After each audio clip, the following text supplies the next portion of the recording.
হাদিসে মুবারাকাতে রয়েছে মুসনাদে আহমদ বিন হাম্বল এবং মাজমাউজ জাওয়ায়েদে।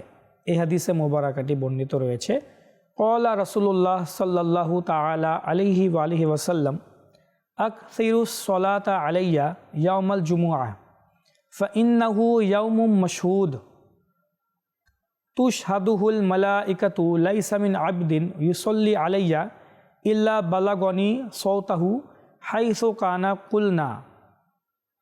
প্রিয় নবী ইরশাদ করছেন যে জুমার দিন, শুক্রবার দিন তোমরা আমার উপর অধিক হারে দুরূদ শরীফ পাঠ করো। জুমার দিনটি হচ্ছে একত্রিত হওয়ার দিন, কারণ এই দিনে ফেরেশতারা হাজির হন। কোনো ব্যক্তি আবার প্রিয় নবী সাল্লাল্লাহু আলাইহি ওয়াসাল্লামকে জিজ্ঞাসা করে, ওয়া বা'দা ওয়াফাতিক, ইয়া রাসূলুল্লাহ সাল্লাল্লাহু আলাইহি ওয়াসাল্লাম, আপনার ওয়াসালের পর? তখন প্রিয় নবী সাল্লাল্লাহু তাআলা আলাইহি ওয়া আলিহি ওয়াসাল্লাম ইরশাদ করেছেন যে আমার ওয়াসালের পরেও, অর্থাৎ হুজুর সাল্লাল্লাহু আলাইহি ওয়াসাল্লামের উপর প্রিয় নবীর হায়াতে মোবারাকাতে, প্রিয় নবীর পর্দা করার পরেও, ইন্তেকালের পরেও যে উম্মতি দুরূদ শরীফ পাঠ করবে, হুজুর সাল্লাল্লাহু আলাইহি ওয়াসাল্লাম তার দুরূদ শরীফ শ্রবণ করে থাকেন।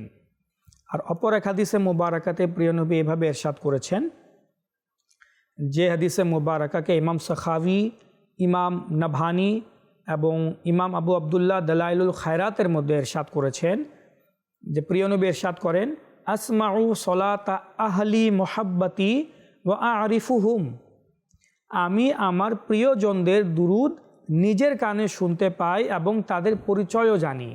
সুবহানাল্লাহ। প্রিয় নবী সাল্লাল্লাহু আলাইহি ওয়াসাল্লামের কত মহৎ বৈশিষ্ট্য এটি, যে প্রিয় নবী ওই উম্মতি যে মহব্বতের সহিত ভালোবাসা নিয়ে হুজুর সাল্লাল্লাহু আলাইহি ওয়াসাল্লামের উপর দুরুদ পাঠ করে বা দুরুদে পাক পড়ে, প্রিয় নবী সাল্লাল্লাহু আলাইহি ওয়াসাল্লাম তার দুরুদ শরীফ নিজে শুনেন এবং তার পরিচয়ও তিনি জেনে যান। শুধু তাই নয়, প্রিয় নবীর আরেকটি বৈশিষ্ট্য হচ্ছে যে হুজুর সাল্লাল্লাহু আলাইহি ওয়াসাল্লামের উপর দুরুদ শরীফ পাঠকারী প্রত্যেক উম্মতিকে প্রিয় নবী তার সালামের এবং তার দুরুদের জবাব উত্তর প্রদান করে থাকেন। তো আজ আমরা প্রিয় নবীর যে বৈশিষ্ট্যর ব্যাপারে শুনলাম, যে প্রিয় নবী দুরূদ শরীফ শুনেন, উত্তরও দেন, আবার ফেরেশতার মাধ্যমে পৌঁছানো হয়। আল্লাহ রাব্বুল আলামিন এই সকল বৈশিষ্ট্যকে মনে রাখার এবং অপরের নিকটটা পৌঁছানোর তৌফিক দান করুক। আমিন। বিজাহিন নবিয়্যিল আমিন সাল্লাল্লাহু তাআলা আলাইহি ওয়া আলিহি ওয়াসাল্লাম।